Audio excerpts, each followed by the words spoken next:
Hello and welcome to the Ice Guys, brought to you by the National Hockey Now Network. This is the show that takes you into the world of the National Hockey League. Every game, every day, from a betting perspective. With pro sports handicappers, Ian Cameron, Alex B. Smith, and various guests from the world of hockey and sports betting. And now, here's your host, Ian Cameron. Welcome to the Ice Guys, presented by National Hockey Now. Friday, March the 3rd, Ian Cameron and Alex B. Smith ready to break down the Friday card on this NHL trade deadline day. You wouldn't know it with the amount of trades and the quality, I guess you could say, of players that have been traded here on this trade deadline day. Of course, the worst kept secret in hockey is that pretty much all the big players and all the big names have moved prior to this trade deadline day. You know it's a slow trade deadline day when Nick Bonino and Dmitry Kulikov are the headline acts in terms of players that have been dealt here on this trade deadline day. But that's where we're at.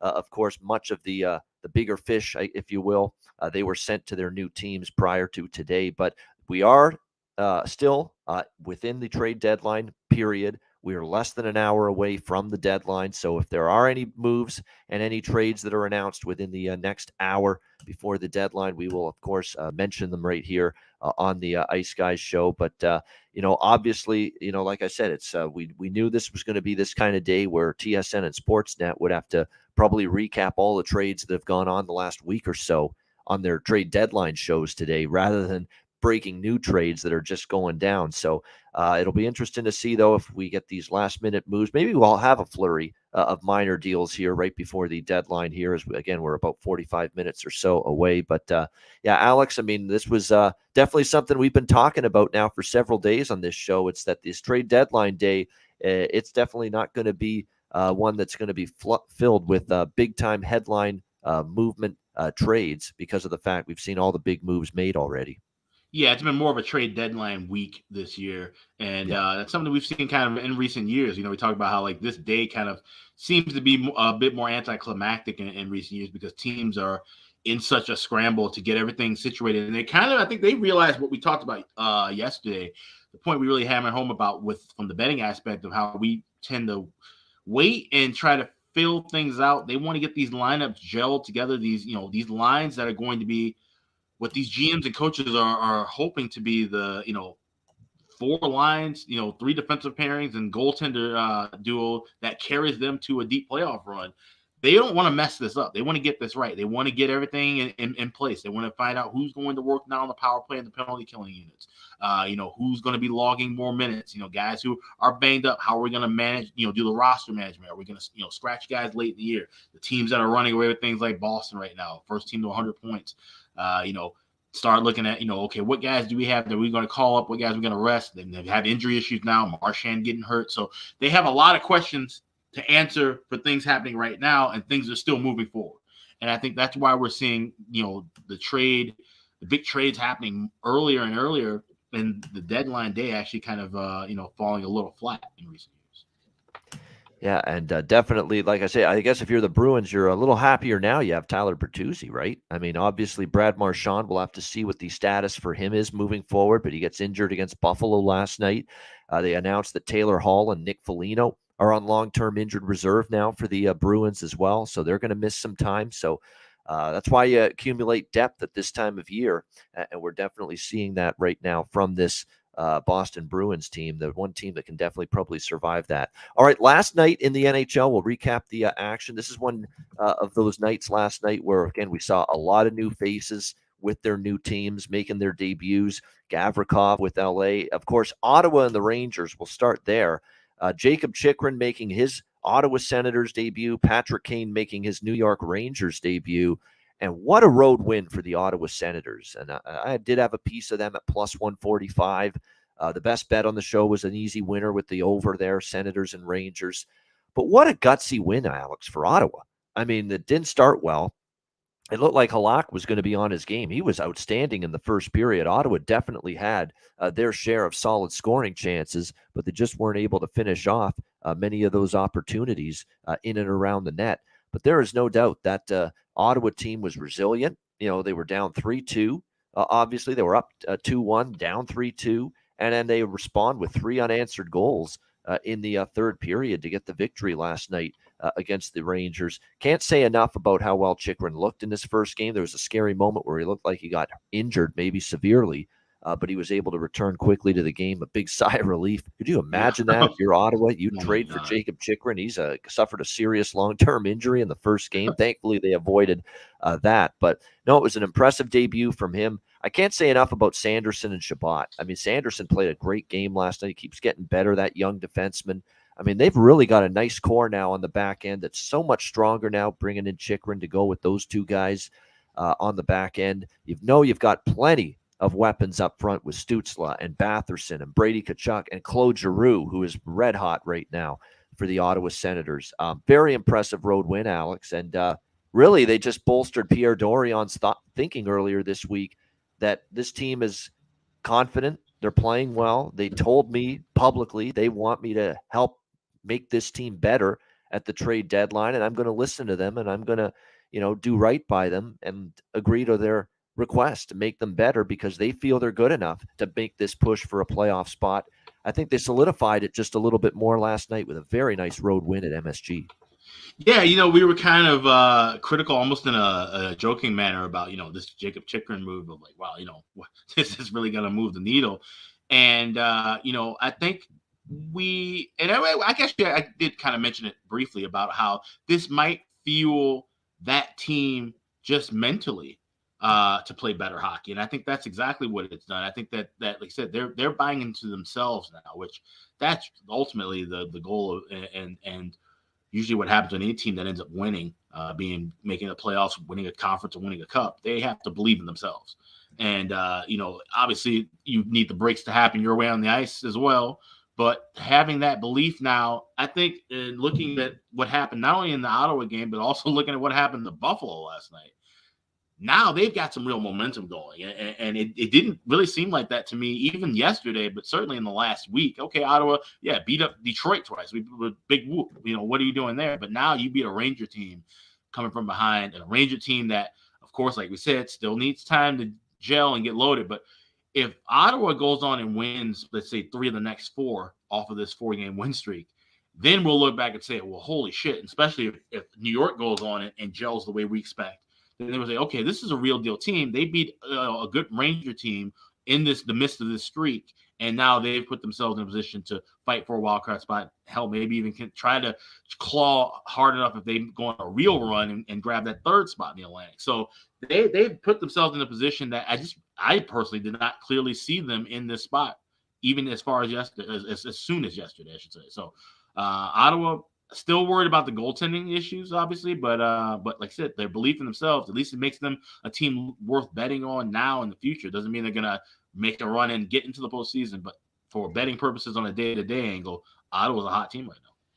They are. They're a go-with team, and I'm sure I'll be backing them next time we see them take the ice, which will be, unfortunately, it's Columbus tomorrow night, which, they're obviously going to be a huge favorite in that game, and they are over -200, but certainly might look at a team total over with this Ottawa team because they're flat out scoring goals in bunches right now. This team, they got everybody rolling offense for the first time all year. DeBrincat's rolling, Giroux's rolling, Batherson, Stützle, Brady Tkachuk, they're all clicking at once, and we're seeing they're pretty capable when that happens. How we've been talking for a few weeks too, Alex? Rangers and Devils and Leafs and Lightning are set in stone for the first round. Definitely you can say that about the Leafs and the Lightning. There's no doubt that's going to be a first-round series. We got to put up the Lee Corso not so fast, my friend, with this Devils-Rangers first-round series. Devils are only 1 point back of Carolina for first place now in the Metro Division. So this Rangers-Devils is not a fait accompli that's a first-round series with the Devils now right behind Carolina for first in that division. So we got to hold the phone on that. Definitely that being the first-round matchup at this point in time. Also last night in the NHL, win some, lose some. I know that's the phrase that Mitch and Paulie use over on VSiN for the morning show that they do follow the money. But yeah, win some, lose some when you bet against the Boston Bruins, and you've been losing some a lot more than winning some this season. And hey, what can you do? I thought the spot was still great. I have no apologies for betting that spot and that price with Buffalo. It looked like they had a chance to steal it halfway through that hockey game, but then all of a sudden the roof caved in and Boston exploded, and and when the Sabre defense becomes unglued, it can really get ugly. And we've seen that at times from Buffalo this year. But a 7-1 victory for Boston. Again, most of the damage done in the third period. But it comes with a cost. Again, Brad Marchand, let's see what his status is moving forward here for the Boston Bruins going into this, going forward. And of course, they got a huge game Saturday afternoon, ABC, first game of their doubleheader. What a game that is. Rangers and Bruins on Saturday afternoon. So very interested to see how that one goes. But yeah, Marchand, Hall, and Foligno now all battling injuries at this point in time for the Boston Bruins. So finally a little bit of a test here of just how much depth this team has moving forward. The Lightning still aren't right, Alex. A 5-4 loss to overtime to Pittsburgh last night. And I saw a lot of those goals given up by Vasilevsky. That was not a good game for him. There were some weaker goals. There were some short side goals. He was down too early, giving up way too much of the net above his shoulders. Just the kind of shit that just you don't see from Andrei Vasilevsky when he's dialed in.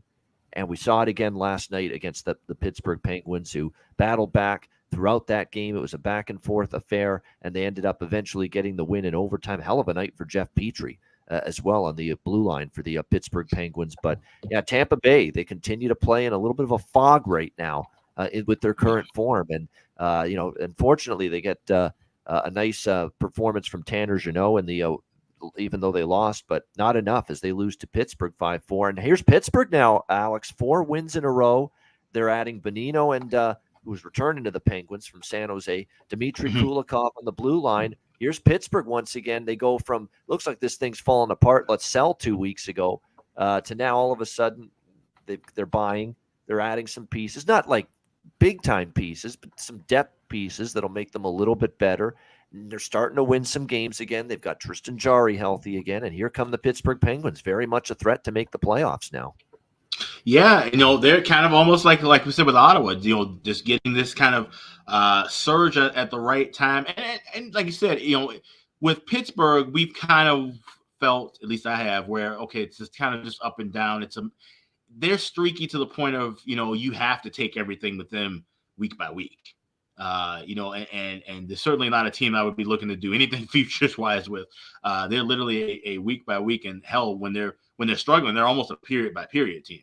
The way you have to kind of look at them, something that we talk about a lot more in the postseason about the story mode version of looking at a series or a game. But as far as just right now, they're in a hot roll, and they also have the fortune of another team in the division kind of flipping out of favor in Washington right now.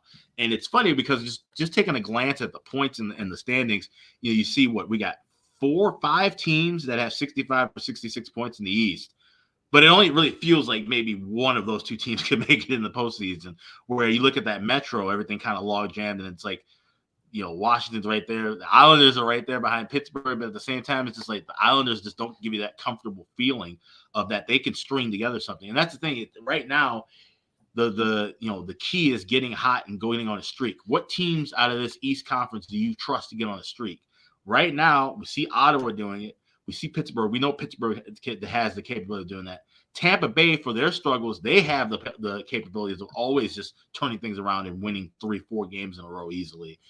Those are the teams I look at where, the Buffaloes, certainly the Washingtons, and most definitely the Floridas, even though, like I said, Florida's kind of been a bit more up and down of late. Those are the teams I don't trust right now to string together wins or get the big win when they need it. We always talk about must-win games now, but we always say must-win doesn't mean will win. And so that's the thing that's really shaking up now. And it's funny. I think this is changed. We talked about this at the beginning of the year in November when we always talk about that's the barometer of who's making the playoffs. I think we have to get rid of that now officially. That you can't say a team's a playoff team by Thanksgiving, American Thanksgiving, or even Christmas. I think the new year has to be the new barometer for that. And even then, you still could stretch it further because there have been teams right now that seemed primed to make a deep playoff run that seemed like they were going to miss it altogether. And teams that we like to win, possibly win the cup or make it to the cup final may not get there. And when you start talking about teams like the Dallas Stars. Yeah, exactly. There are just and Dallas, of course, not pretty last night, but did get the job done against the Chicago Blackhawks. And shout out to Matthew, not Matt, Matthew Murray for the Dallas Stars, getting his first NHL win last night in goal for the Stars in that game. What else do we have left? What a wild game with the Kraken and the Red Wings, back and forth. 5-4 win for the Seattle Kraken over the Detroit Red Wings as they get the job done. The Red Wings, of course, have definitely pulled into sell mode here at the trade deadline, which has continued into today. Jacob Vrana was sent to the St. Louis Blues earlier in the day. So interesting there. Oh, by the way, the Buffalo Sabres, there's a trade that's just been come to light. They have acquired Jordan Greenway from the Minnesota Wild in exchange for a second-round pick this year and a 2024 fifth-round pick. So there you go, Jordan Greenway off to the Buffalo Sabres. This is definitely a change of scenery type of thing here because it wasn't going well in Minnesota this year for Greenway. You know, it gives the Sabres a little more depth up front, someone with a little sandpaper as well, a bigger size forward. I think they need a little of that on the Sabres team. So I like that. They didn't have to give up much. Those are the kind of moves I like Buffalo making here, Kevin Adams, because you're not in a position where you're going all in this year. No way. You just want to – it's still a long-term process, long-term vision, and just a few tweaks here and there to end up trying to make this team better. So that trade just came across the wire. Also last night, again, Dallas 5-2 over Chicago. Minnesota 2-1 against Vancouver. Damn, that close to the draw, cashing in that game. But I'm still not shying away from really either of those teams in terms of draws, Minnesota or Vancouver, because Vancouver's played in one tight game, one goal game after another lately. So you might see that continue for them moving forward. LA 3-2 against Montreal. A big credit to Montreal, or LA rather, for powering through. They weren't at their best. They were off the long road trip. The Jonathan Quick stuff, I mean, that hit them like a ton of bricks, the emotion of seeing him traded. And yet they pulled it out. You know, they found a way. It was an ugly win. It wasn't pretty. They didn't play good at times, but they won. A win is a win. And Gabe Velarde had a beautiful goal in the third period to help them along. It was a great game from Kopitar. That's a professional right there, Alex B. Smith, right? Anze Kopitar. If that wasn't proof what a pro's pro he is, what a tough week it's got to be for him. No one other than him and Doughty was closer to Jonathan Quick, you know, and he talked about how difficult it was, painful it was when they first heard the news. And you could tell in the press conference that they were still shaken up. But he put it aside, and he played an excellent hockey game for the LA Kings last night, including scoring the game-winning goal. He has been in excellent form. That's why he's on Anze Kopitar. He's been just the ultimate pro his entire career.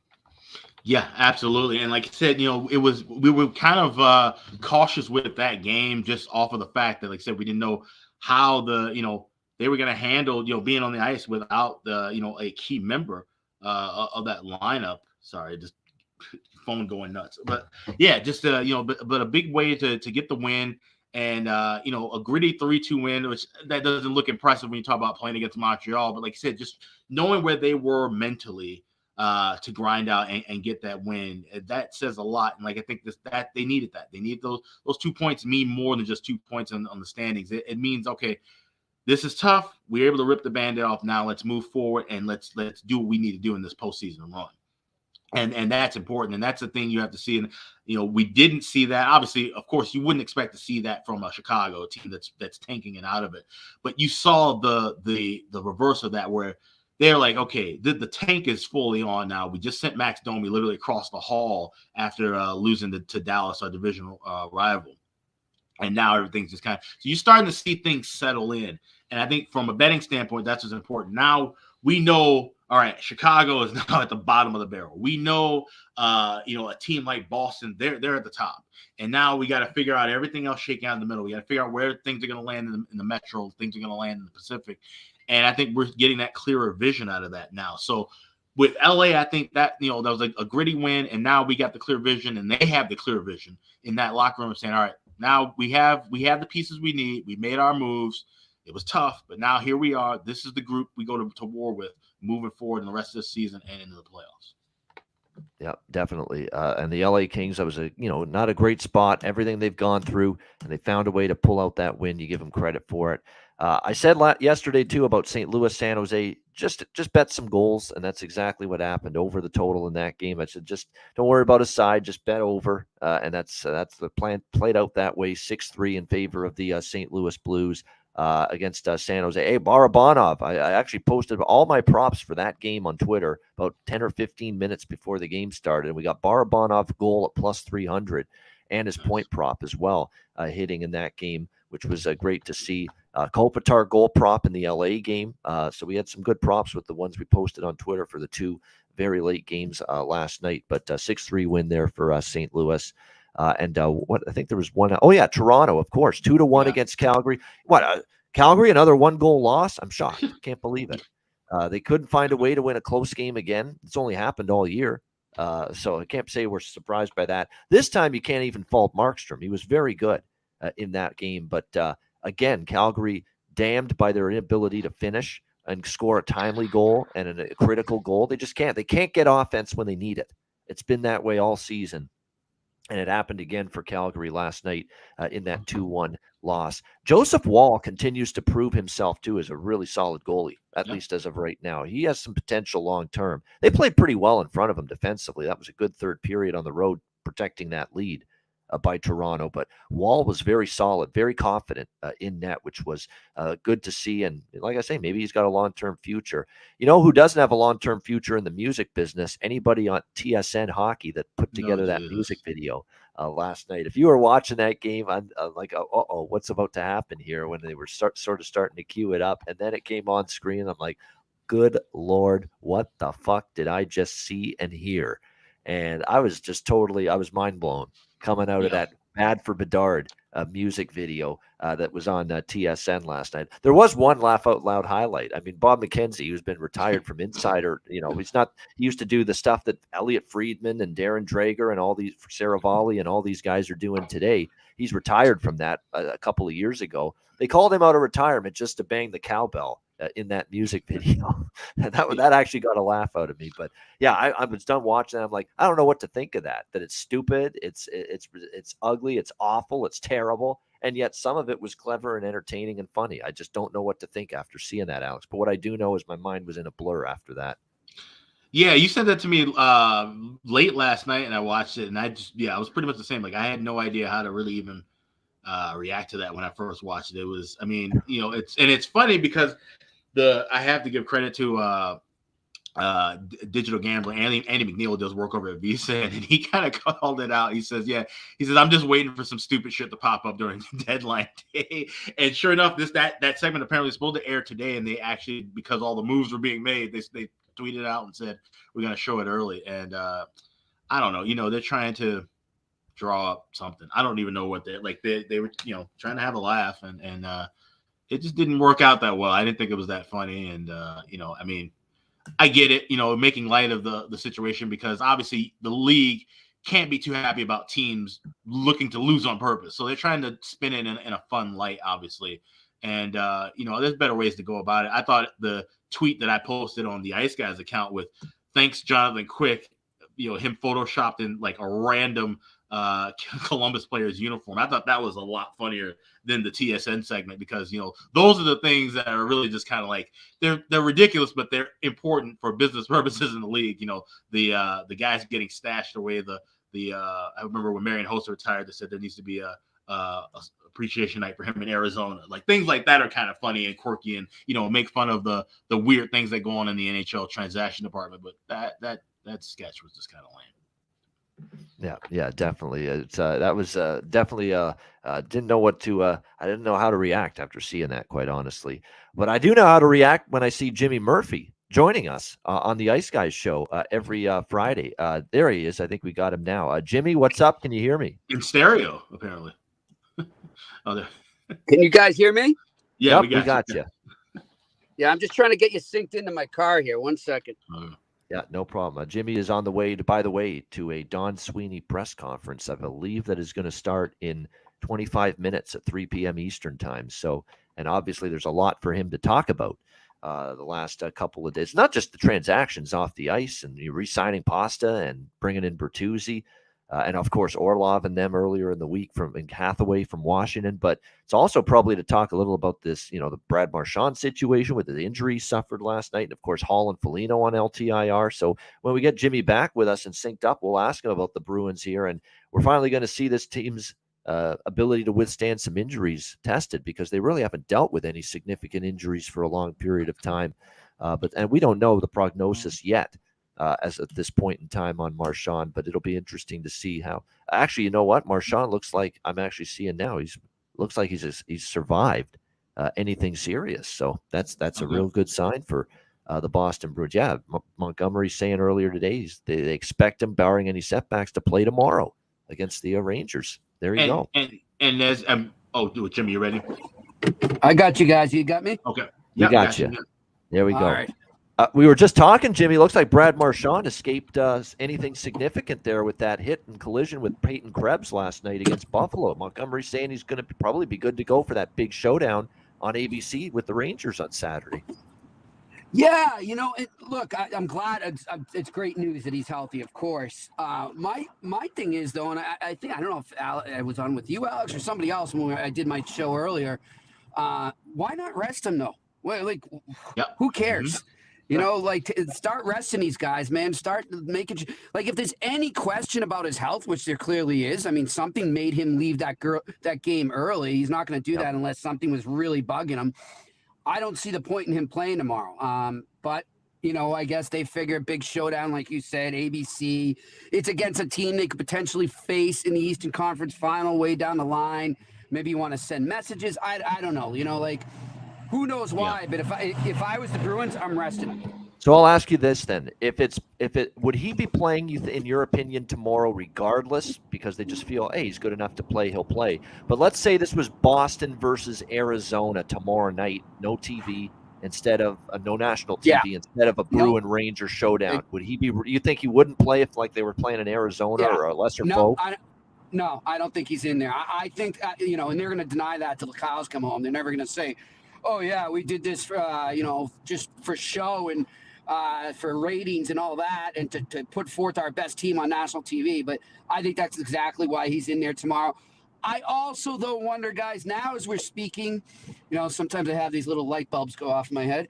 And now as we're speaking, I wonder, maybe they want him in there because Bertuzzi's playing in his first game as a Bruin tomorrow. Have a veteran like him, a guy who really, if you look at it, Bertuzzi's kind of like a Marchand light, same style of play, pain in the ass to play against. Maybe they think, hey, have this guy who he can maybe bond with, be able to talk to on the bench, in the dressing room. Maybe they want him around for that. I don't know. Maybe they just want him in there to help acclimate Bertuzzi. Who knows? Yeah, that could be part of it too. But look, I'm glad to see looks like he's survived anything significant for sure. Yeah, go ahead, Alex.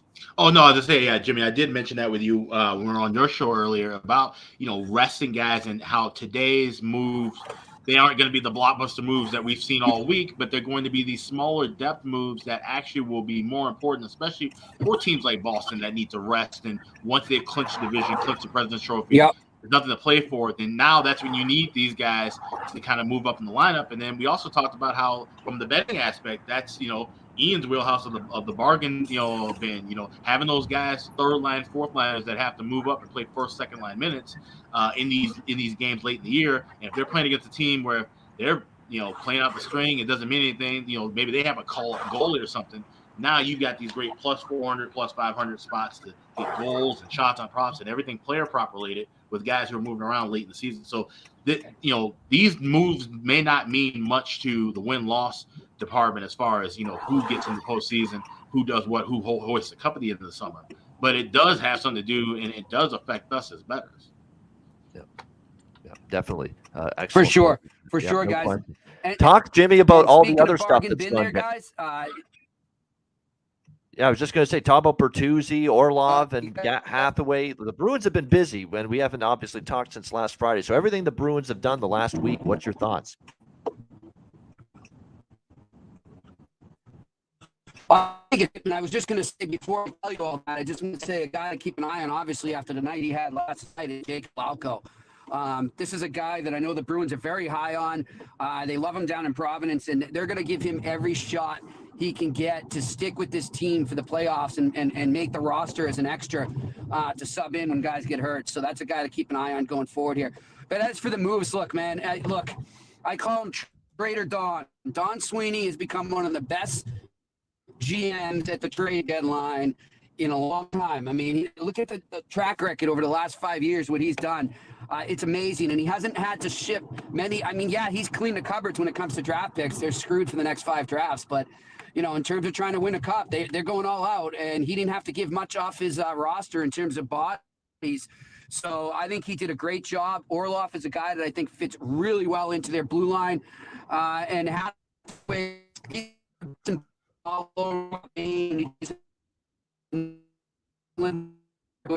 so I think he did a job, and then, you know, great move by Sweeney to hurt. He gets those guys. He gets Bertuzzi as well. So Sweeney's done great. Yeah, he's been busy. And look, how can you not say that Orlov Hathaway trade's hasn't been great so far? Look at Orlov these first few games, unbelievable. Like, he's not only doing his thing. We know he's a good defensive defenseman. We know shutdown D has always been his role. But he's shooting the puck. He's scoring goals. He's contributing on the power play. He's chipping in the points too. I mean, that's just an added bonus from him. Yeah, guys, it's been great to see the way he fits in too, right? I mean, I like too the way that Montgomery is every game he's been with a different partner, right? So he's trying to find the right mix there, who's going to blend, but he appears to blend with anyone, and that's a great sign for the Bruins there. And it's funny, you know, we had Mark Recchi on the trade deadline show I did today, right before Alex was on, and Recchi for the last few weeks has been just pounding. Orlov's got to go to the Bruins. The Bruins need to pick up Orlov. He is the perfect guy for, and sure enough, they go and get him, and look at how well he's fit. Yeah, perfect fit. Perfect fit so far. There's no question about it. I just want to ask Jimmy, because I know Don Sweeney's got the press conference coming up, and that's where you're headed. How much time do you have? Well, who knows with the way these things go? I mean, with my luck, right? I mean, I'm running a bit late, so this will be the one trade deadline post presser that starts on time. It's scheduled for 3 p.m. But I mean, I can't remember in the 20 years I've covered this game, I can't remember a post trade deadline press conference that has started on time. It's always usually, we're pushing it back to 3:30. We're pushing it back to 4. One time they had a 3 o'clock that got pushed back to 7, and they only made one move in that 4 hours. So it's just, that's ridiculous. You know, who knows? It's a crapshoot. Was it at least a big move? Probably not. No. Actually, I think it was like Brad Boyes for a draft pick. Remember that name, Brad Boyes? Yeah. No. So well, hopefully load up on catering. You know, that's. Yeah, right. Oh yeah, they usually they do. I'll give the Bruins credit. Well, it kind of sucks for me because I'm celiac, so I'm gluten free. But they do always put out a nice spread from this local pizza place called Pizzeria Regina. It's a famous place in the North End here, and they've got some great pizza. So they usually put out a shitload of pizza for the media there. That's why we're all fat. I know, you just get fed so well by the spreads that are available to the reporters and the beat writers there covering these teams.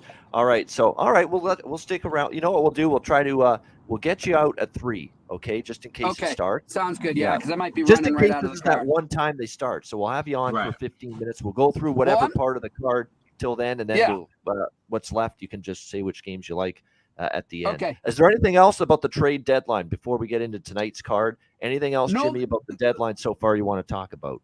Well, guys, I mean, I know everything's so fluid. In the last 10 minutes, I don't know what's happened because I've been in the car trying to hook up with you guys there. But I do know that a lot throughout the afternoon, I've got numerous texts saying, watch Vegas, watch Seattle. Has anything happened with those guys? Nothing yet, believe it or not. But we still have 15 minutes. Yeah, we still have 15 minutes. And remember, there can be trades announced after 3 p.m. Eastern. Exactly. As long as the trade call goes through before 3 p.m. Eastern, but sometimes you don't hear the official trade until after. Exactly. Which I think we're going to get a lot of that because I know there's been a lot of trades that have been, like I said, we talked about, third parties needed to be in for cap retention and different things like that. So I think it'll probably be radio silence next 15 minutes, and then we'll start getting some stuff in between 3 and 3:30. So.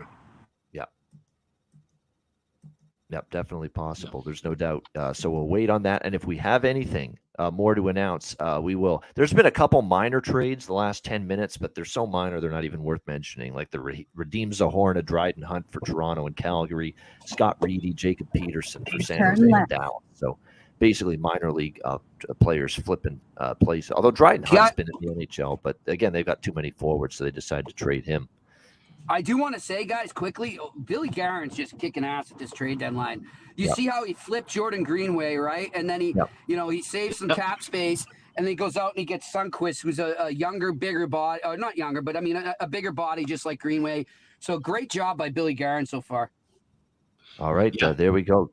Good stuff indeed, definitely. And again, we'll keep you appraised of anything that comes through the wires here in the final 15 minutes. Plus, again, like I said, after 3 p.m. Eastern, we could have some trades announced as well. We'll see how it goes. But yeah, all right, let's move on. We've got ourselves a 5-game NHL slate here for this Friday night. We will begin with Seattle and Columbus. Seattle minus 165, road favorites, 6.5 the total in this game. Obviously, no Korpisalo, no Gavrikov. So what's that mean? That means Columbus is weaker in the blue line, much weaker defensively. That was their best defensive defenseman was Gavrikov. And obviously, Korpisalo was playing well. And now you've got obviously much weaker goaltending for the Jackets moving forward. And Merzlikins in net, who's had a rough season. He's actually been somewhat okay lately, but mostly on the road. He's still at home had his issues. I mean, his home goals against average is much higher than his road goals against average. So Merzlikins in net tonight for the Jackets. By the way, they've also lost a key depth center down the middle. 6-week injury absence now for Sean Kuraly, the former Boston Bruin, someone Jimmy knows well, oblique injury, and he'll miss the next 6 weeks. So that's unfortunate for the Jackets. Again, not so much a big offensive difference maker, but someone that's wins faceoffs, good defensively. Another absence that's probably going to make them worse defensively as well for this Jackets team. So that's not something you want to see. I'm very tempted to bet Seattle again, even though it's a back-to-back year for them. I mean, I just think Columbus is going to be a good go-against team. I might sprinkle a couple bucks on Seattle in regulation here. It will be Philip Grubauer, we assume, in net after it was Martin Jones last night, who did get pulled in that game. He had his little half-season anomaly of great goaltending, and now he's reverted back into the Martin Jones we've expected here as of late. So Grubauer finished that game. I think he was on track to start tonight regardless, and I think he still will end up starting tonight for the Kraken in this game. But the bet I really like in this game, maybe a small bet on Seattle in regulation, but the bet I really like is over 6.5. I definitely think you're going to see Columbus as a big-time over team moving forward. They're still capable offensively, of course, with what they've got up front with Gaudreau and Laine, and look out for Kent Johnson and Marchenko and a healthy Boone Jenner. I mean, Roslovic. I mean, they've still got some capability offensively. There's no question about that. Adam Boquist, who I think might be a good prop look for the Jackets tonight. He's just been automatic with his point prop going over, and he's been getting great numbers, great prices with his point prop as well. So I think that's probably worth a look. You got to bet Jared McCann point prop in this game. You have to. It's only minus 135. You could even sprinkle on him to score a goal. What is he on? Like a 7-game point streak right now for the Seattle Kraken. Shout out to Dean on Twitter. He did a same-game parlay, all of Seattle Kraken point player props last night against Detroit. He had Eberle, he had McCann, he had Beniers, he had Tolvin. He had all these guys that have been racking up the points most of the season for Seattle. Put him in a same-game parlay and won the same-game parlay. They all got a point last night. So and in like 5.5 minutes too. Like it was crazy. Like it was early. Yeah, exactly. You tweeted that out at us, Alex, in the first period, pretty much. Like it was that quick when they had that explosion in the first period. So that's a good prop look. Is a lot of Kraken players point props tonight, highlighted by Jared McCann because Jared McCann's been on fire for Seattle of late. And like I said, he has gotten at least a point in 4 straight games and a point for the Seattle Kraken in 9 of the last 10 games. That's my favorite player prop tonight is just Kraken point minus 135 and over 6.5. Maybe a small look towards Seattle in regulation as well. Alex, Kraken, Blue Jackets. Yeah, just like that old movie title, Moon over Miami. It's going to be goals over Columbus probably the rest of the way for the Blue Jackets. And we talked about it yesterday. This is one of the few totals that I like for the night. Sides and totals are a little dicey with, like I said, having roster movements, going left and right, not sure who the lineups are going to be until we see guys taking the ice on warmups, let alone not a whole lot of practices going on. So I like this over 6.5. Probably going to be riding a lot more 6s and 6.5s with Columbus until we see that number move to 7, because I just with the defensive depth and now the shoddy goaltending getting worse. It just seems like this could be a lot of games where they just roll out the puck and try to see who scores the most. involved in the Jacket. So Seattle Columbus over. All right, good stuff. Jimmy, what do you think here? Seattle Columbus. Yeah, just ride that over. I'm going to do a double one. Give me the first period over and give me the total over. All right, there we go. Good stuff. Winnipeg, Edmonton. We've got Edmonton minus 155, home favorite 6.5, the total in this game. Keep in mind these two teams play again head-to-head tomorrow night in Winnipeg. So this is a back-to-back home and home between the Jets and the Oilers. Look, I think Edmonton really played well against Toronto. I mean, I know the Leafs were coming off the Springsteen. They made a big deal of that, the Toronto media. Oh, maybe you partied too much at the Bruce Springsteen concert that you were at. But nevertheless, I mean, I think it was just, let's give Edmonton some credit. They played well on Wednesday night against the Leafs. And Matthias Ekholm, you talk about someone that was desperately needed for this Oilers team. Matthias Ekholm's the perfect fit. They needed someone to shut down the opposing team, the best players on the opposing team. Ekholm will definitely help in that regard. And we definitely saw signs of that against Toronto the other night. He was very solid in his free. Like, he just got to the team that day, and he played an extremely solid, steady game in his own zone against a very good Leafs team the other night. It's just such a big defensive improvement that he alone makes for that Edmonton Oilers team. So we'll see how they fare here tonight against Winnipeg. The Jets, of course, have been slumping lately.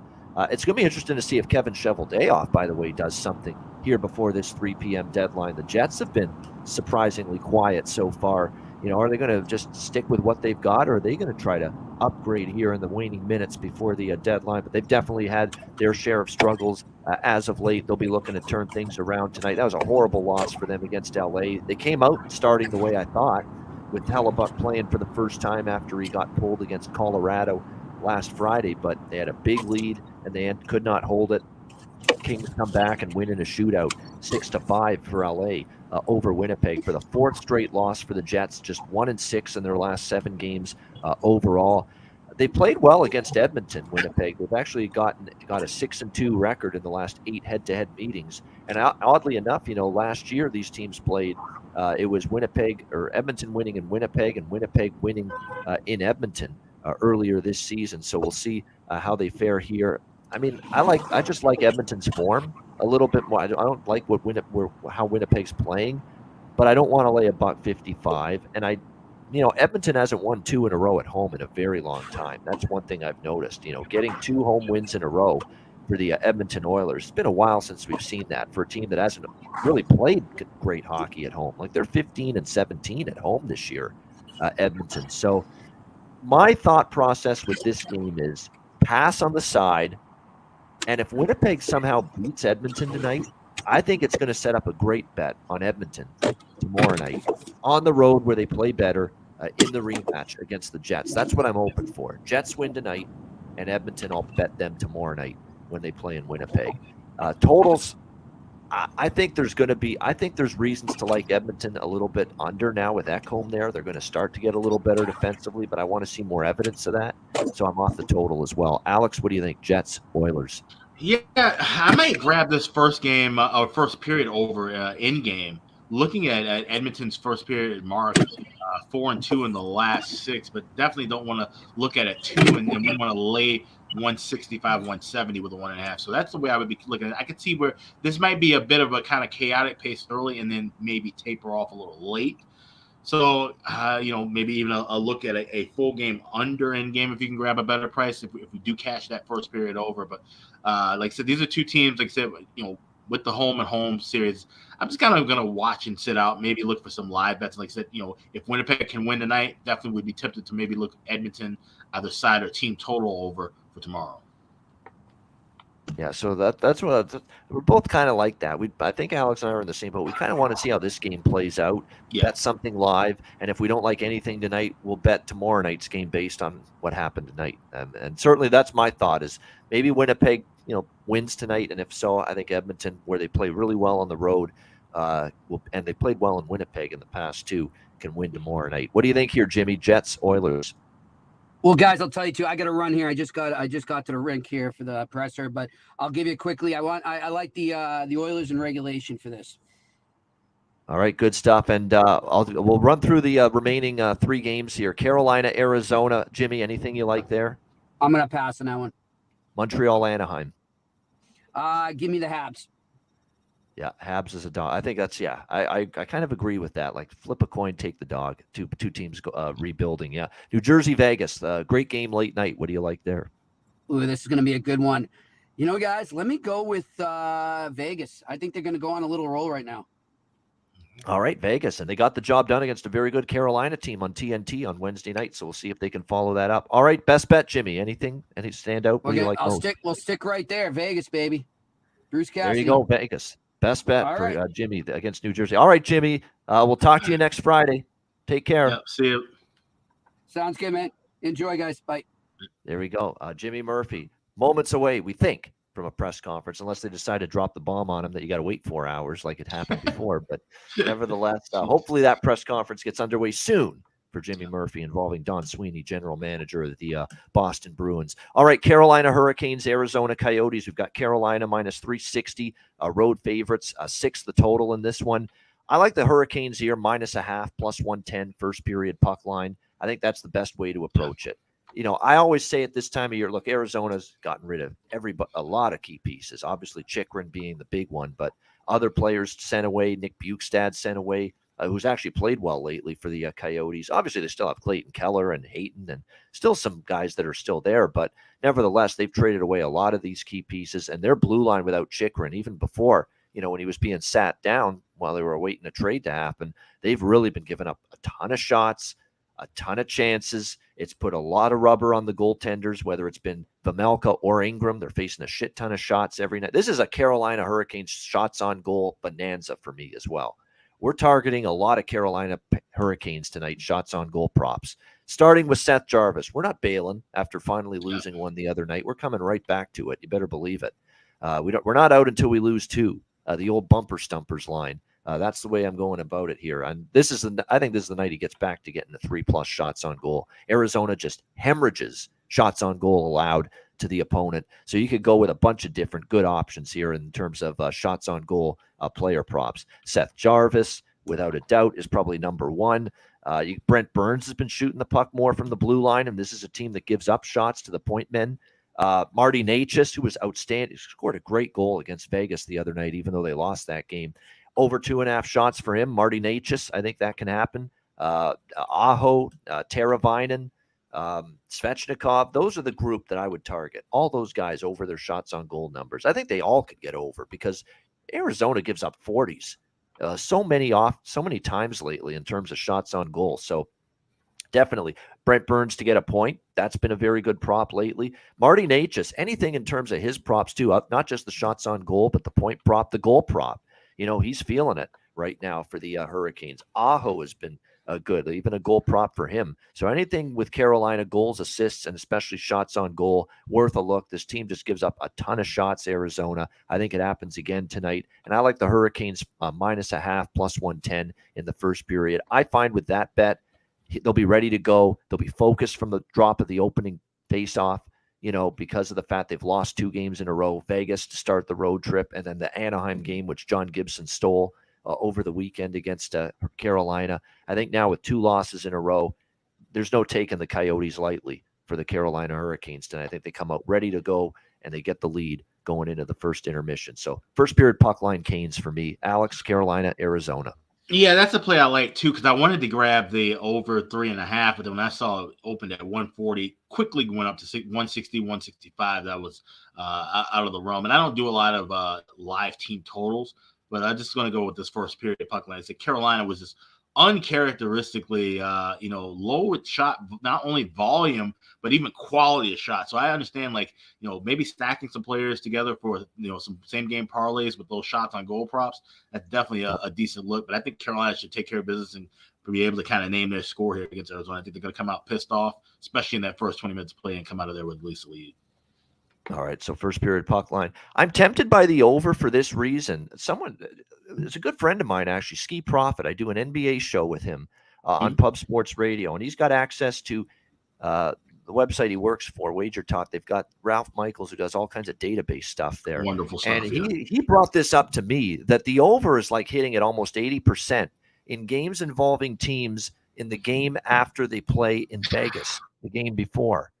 And obviously we've got that here with Carolina. Like the over is just insanely profitable for teams playing their first game after playing in Vegas the game before. And here we are with and that fits this, and that this game fits that angle with Carolina because that's where they were in Vegas in their last game on Wednesday night. I mean, it's just I don't know if there's true logic behind it, like what the reason why this is happening, but it's like over 75% to the over. For the last, I would say, couple of seasons for teams that have been for the game they play after being in Vegas in their last game. Crazy. It makes sense because think about where the 4 usual destinations would be for a team leaving Vegas, right? Number 1 would be Arizona. Yep. Number 2 would be Colorado, or then you go west to either LA, Anaheim. You guys even throw in San Jose at that point.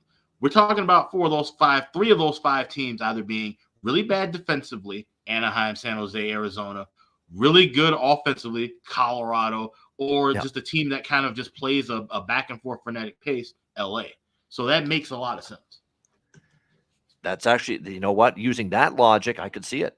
I could see it. You're playing either a bad defensive team, a good offensive team, or both, usually in the game after you play the Vegas Golden Knights on a road trip. So, and even if you return home, off a road trip, say out east after playing Vegas, you're tired, and then defensively mistakes creep into your game. You're tired, you're worn down, you're fatigued, and that's when you make mistakes defensively, and the games become higher scoring. So, so for that reason, I do lean. I might put a couple of bucks on the over, and just because of that trend and that angle. And by the way, Arizona might give up goals because you look at the last few games; they gave up 4 to Dallas, 6 to Nashville, 6 to Calgary.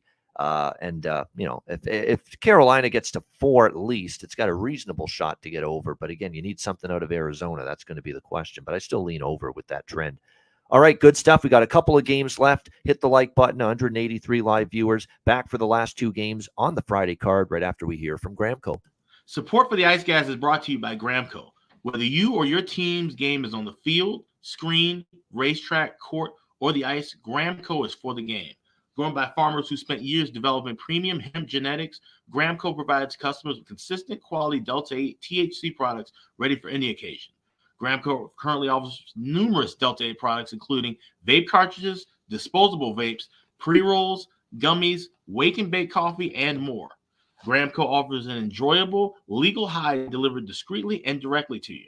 Gramco is also available at many American retailers as well. You can get the best Delta-8 cannabis products on the market shipped quickly and discreetly from Gramco. And if you visit www.thegramco.com, use promo code IceGuys, you will get 20% off of every order, and any order that's on the site over $50 will be shipped free with standard shipping. So live elevated with Gramco and check out their wonderful Delta-8 products today.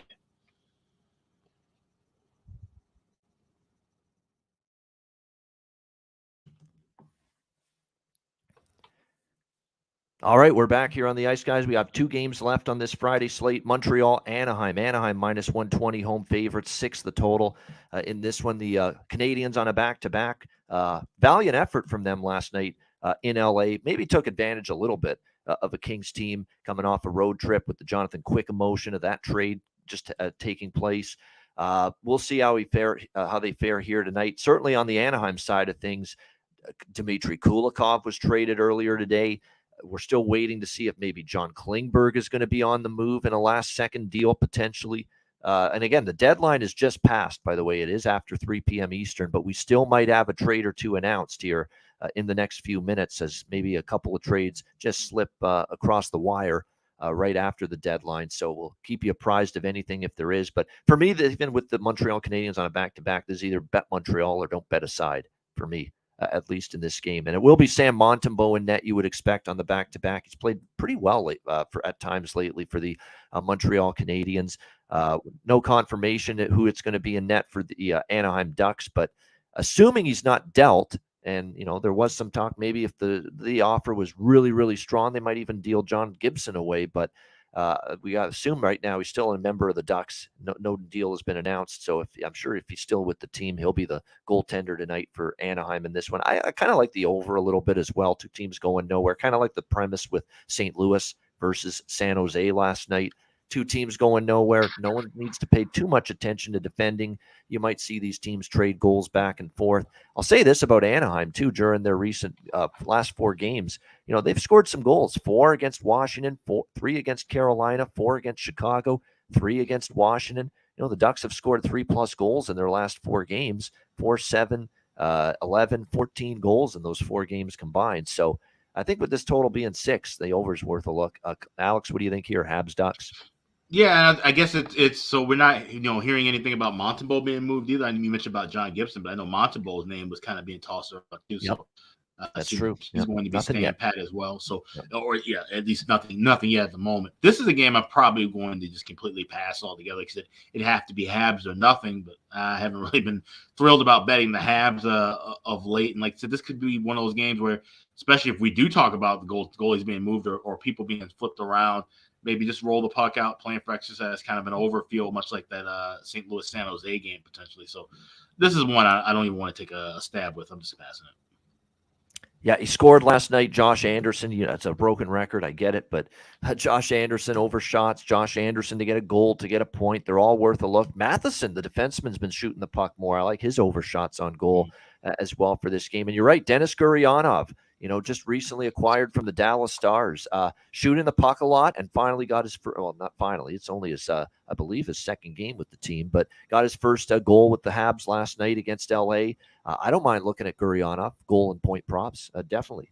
No issue there. I think definitely you could find the back of the net, and sometimes you like to get, a guy that gets a change of scenery sometimes can get on a roll. Look at Beauvillier with Vancouver. So maybe that's going to be the case here for Gurianov here in Montreal. All right, probably the game of the night here. Last up, New Jersey Devils, Vegas Golden Knights. I'll be listening to the Vegas feed just because I prefer the Vegas feed. Dave Gosher, Shane Knighty do a great job. Vegas minus, actually it's New Jersey, I should say, slight road favorites, minus 115, 6 the total. So I'm just not stepping in front of Jersey right now. I mean, they're lighting up the scoreboard. I do worry though after that explosion against Colorado, just a crazy game, 7-5. This is what worries me about the bet I like in this game, which is the over. That maybe they get back to, as Alex likes to say, low and slow here in this game. And Vegas has certainly been trending under. They've played pretty solid defensively, but I also look at it as, Vegas, they played Carolina. Carolina plays low and slow, try to slow it down. And it's a totally different style that Vegas sees tonight compared to Carolina. This team's just go, go, go, shot out of a cannon type of hockey, night in, night out from the New Jersey Devils. And I think it might sweep Vegas into playing a little bit more pace-driven hockey game here tonight as well. So, and when you factor in Adin Hill, who's been absolutely he's been really good, let's be honest, for Vegas since he's taken over from Logan Thompson. And from what I understand, he is going to start tonight. And it is now confirmed Adin Hill is going to be a net. They're not going to throw Jonathan Quick in there right away, the newest member of the Vegas Golden Knights. So it will be Adin Hill. But if you look at it for Adin Hill, he's played Nashville, he's played Minnesota, he's played San Jose. He's played some opponents that aren't going to test him like New Jersey will offensively. And I think the one time he did was the Tampa Bay game, and Tampa Bay scored 4. Vegas won that game 5-4, but he did give up 4 goals to the Tampa Bay Lightning, Adin Hill. So this will be a good challenge for him with just the firepower the Devils have, especially now getting Timo Meier from the San Jose Sharks. So I like this over 6 here with this one in this Devils and Golden Knights game. I'm torn on the side. I'm tempted. This is the one game I'm tempted by the draw tonight. Devils and Golden Knights. I could see this one going to overtime. I could see a close game, competitive game. I don't think New Jersey's going to go in there and blow out Vegas. I don't think Vegas is going to blow out this really red-hot, surging Devils team either. So the draw is definitely kind of appealing to me. I'll probably put a couple shekels on that along with the over. And damn well what I'm definitely betting tonight in this game as well. You know what? 7-game streak with a goal, 7-game streak with a point. Dawson Mercer, we're riding that thing until the train falls right off the tracks at this point in time. And Bet365, I swear, their hockey odds makers or the hockey component of that sports book has no clue what's going on. None. Zero. Yeah, plus 350 on Dawson Mercer to score a goal tonight. Plus 350. Over at Bet365. I mean, that is an outrageous price. I'm happy. It's outrageous in a good way. But I mean, if you're an odds maker and you're trying to stay on top of setting good numbers and prices in the NHL, you've not done your job with that price. I mean, this is a guy that scored in 7 straight games, and he's plus 350 at Bet365 to score a goal. Even just to get a point, it's minus 110 at DraftKings. Even money for Dawson Mercer to get a point, and all he's done is get one in 7 straight games. for the Devils coming into tonight. So, yeah, if it ain't broke, don't fix it. The Mercer props keep padding our wallets, and hopefully they do so one more time tonight. Alex, what do you think here? Devils, Golden Knights. Yeah, it's so crazy because I just right now on Bet Online, I just took small shots with both Mercer to score and to get a point. Plus 200 and minus 114. So big difference there. So yeah, Bet 365 will sleep at the wheel with those props. But hey, that's the beauty of it. You shop around, you find the better price, and you hammer it. But with these two teams, like you said, yeah, Vegas, especially at home, they're the under kind of team. Like I said, low and slow like a beef brisket. But New Jersey, they're pretty much like frying shrimp in a wok, the way that they are going to look, like I said, when playing.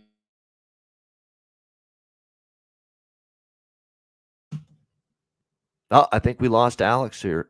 Here on the show, but he was definitely yeah, we lost Alex. Hopefully Alex will rejoin us here in a few minutes. We're about to wrap up anyway, but yeah, I like the over, small shot on the draw, and the draw is a nice price here in this game with the Devils and the Golden Knights. You can get it north of plus 300, and absolutely Mercer to score a goal, Mercer to register a point, as we've been doing for multiple minutes. We got Alex back now. Alex, yeah, carry on with what you were saying. Not sure where I left off, but I was basically saying that Vegas is the beef brisket. They're the low and slow team that usually try to play under, especially playing a lot of tight games lately. New Jersey's the kind of fast team, and you mentioned about how they're going to look much faster than what they saw with Carolina, who kind of played and matched their style a little bit.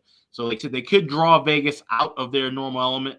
We know they have the horses to play up tempo offensively. So I do like that draw, or like the over, but not as much as I like that draw. And I think this is going to be where the last game you should have cashed that draw. Like I said, that was you had the right idea with that with Carolina Vegas, but that was because of the slower end teams. They're not going to take too many chances.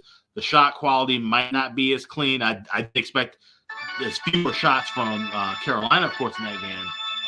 But sorry, and so now one of those days, folks. It is, yeah. Sorry. So basically, this feels like a higher scoring draw. I could see, like I said, not necessarily it's going to be all 2-2 at the end of 20 minutes, and we're just going to end up being a complete barber. It's not going to be like New Jersey, Colorado the other night, but I think we're going to see lots of chances. I think we're going to see a bit more physicality, which could lead to some power play chances, and I think this could be just a higher scoring game that happens to go into overtime or a shootout. So plus 320, I'm not the only person who thinks that, obviously, by seeing that kind of a price. 320 is worth sprinkling on the draw, and look for taking a shot with the over. You might be able to get a live over 5.5, honestly, here. I know I've seen some minus 130 for the alternate odds. Don't do that right now. Maybe for some of the teams like a Columbus or something, when you see those 6.5s and 7s, you want to look for those alternate pregame odds. I wouldn't recommend that for certain games. If you're seeing 6s now, just wait and grab the 5.5 a few minutes into the play. There we go. Good stuff there from Alex on this game. He's liking the draw. I'm liking the draw. He's liking the over a bit. I'm liking the over. And I think he's even probably going to sprinkle on Dawson Mercer tonight as well with the goal and the point props here in this one for the New Jersey Devils. That's a great late night game. I mean, I'm very intrigued by it. You got the defensive. They've been a good, hard-nosed defensive team. Aiden Hill's been good in net against this high-scoring juggernaut and this offensive machine that is New Jersey. That's going to be a fun game to watch tonight in the late-night hours with the Devils and the Golden Knights. We do have one trade of significance to talk about just coming through the wire. John Klingberg has been traded to the Minnesota Wild. So there you go. Terry Edelman doing a dance and doing a jig somewhere in his little wild man cave room or whatever he's got there in his place. But yes, John Klingberg has been traded from the Anaheim Ducks to the Minnesota Wild. We don't know what is going back the other way to Anaheim yet, but we do know that John Klingberg is going to the Minnesota Wild. And I would have to think there's got to be a third team involved to take that $7 million cap hit with Minnesota. We just talked about it before the show, before we were on air, about how we're wondering where he get moved. How could he get moved with that hit, and what other team could take that place? And we were saying, well, Minnesota, Arizona probably out because they've already been, picking up salary in these other deals as a third team. I'm really stunned by that. So I'm interested to see what's going to Anaheim and there's got to be a third party involved. Yeah, and of course Minnesota now with this little run that they've put together, now they're thinking, how do we make this team better? As it looked like they were falling out of the playoff race even for a moment, but they've steadied the ship to a certain degree lately. Although they've won nothing but a bunch of tight, low-scoring, close games. But hey, it's the formula that is working right now for the Minnesota Wild. And they bring in John Klingberg, who had an atrocious start to the season in Anaheim, but was playing better with the Ducks just prior here to the trade deadline. All right, good stuff. That is the Friday NHL card. Great stuff. Hit the like, 200 live viewers, exactly. Yes, 200 live viewers currently on YouTube. Hit the like button. We appreciate it very much. Check out patreon.com/Ice Guys. Just $10 a month. Goalie charts, totals charts, power ratings, daily Ice Guys show betting card, tons of bonus content. We're going to have lots more coming in the weeks ahead. So make sure you sign up, patreon.com/Ice Guys, just $10 a month. Absolutely. Also check out the Ice Guys store, iceguys.myspreadshop.com. Spring is on the way. It's getting warm here already for sure. Get hoodies, caps, t-shirts. We got some mugs. We got things for your dog. We got all kinds of stuff. Check out the shop, iceguys.myspreadshop.com. Good stuff indeed. All right, we go wrap the show up with best bets in just a moment right after we hear from Manscaped. Support for the Ice Guys is brought to you by Manscaped, who is the best in men's below-the-waist grooming. Their products are precision-engineered tools for your family jewels. Manscaped's Performance Package, the ultimate men's hygiene bundle. Join over 7 million men worldwide who trust Manscaped with this exclusive offer for you, 20% off and free worldwide shipping with the promo code ICEGUYS. That's promo code ICEGUYS at manscaped.com. If my math is correct, it's about 14 million balls that you can preserve. The Performance Package 4.0 is the complete accessory package to take care of everything that is required. You've got, of course, the Lawnmower 4.0. Takes care of your facial hair and among other things. You've got, of course, the Weed Whacker. I'm approaching 40. Nose hair has become a major issue. It pisses the hell out of me. I need to take care of that shit, and the Weed Whacker can help you do that. Both of these products, waterproof and a 4000K LED spotlight for a more precise shave. And you'll also be able to take care of those delicate areas with the ball toner, with the ball deodorant, keep you smelling good, looking good, and feeling good down in the nether regions. This complete Performance Package 4.0 will take care of everything for you, for all you guys out there, and it's courtesy of our good friends at manscaped.com. So get 20% off and free shipping with the promo code ICEGUYS at manscaped.com. That's 20% off with free shipping at manscaped.com. And use promo code ICEGUYS. Unlock your confidence and always use the right tools for the job with Manscaped.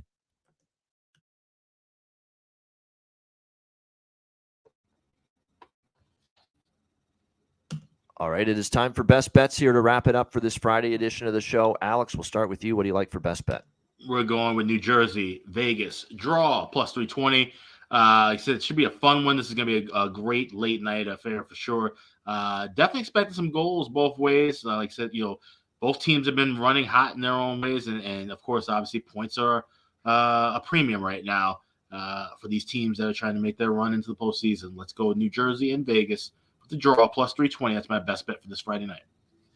All right, good stuff indeed. And a shout out to one of our loyal viewers, Jamil, there for that draw recommendation as the best bet right there for Alex B. Smith. New Jersey, Vegas draw for Alex with his best bet on this show. All right, best bet here for me on this Friday slate. This one is nothing I love. I'm going to go with that over in the Columbus game. Seattle-Columbus over 6.5, minus 120. Let's roll with that. Goals, I think, in that one. Kraken, Blue Jackets, over 6.5, minus 120 for my best bet for this Friday card. All right, that'll wrap it up. Thanks to everyone for joining us. Hit the like button on the way out. We appreciate it. Join us tomorrow. Huge Saturday slate. Massive one starting at noon Eastern.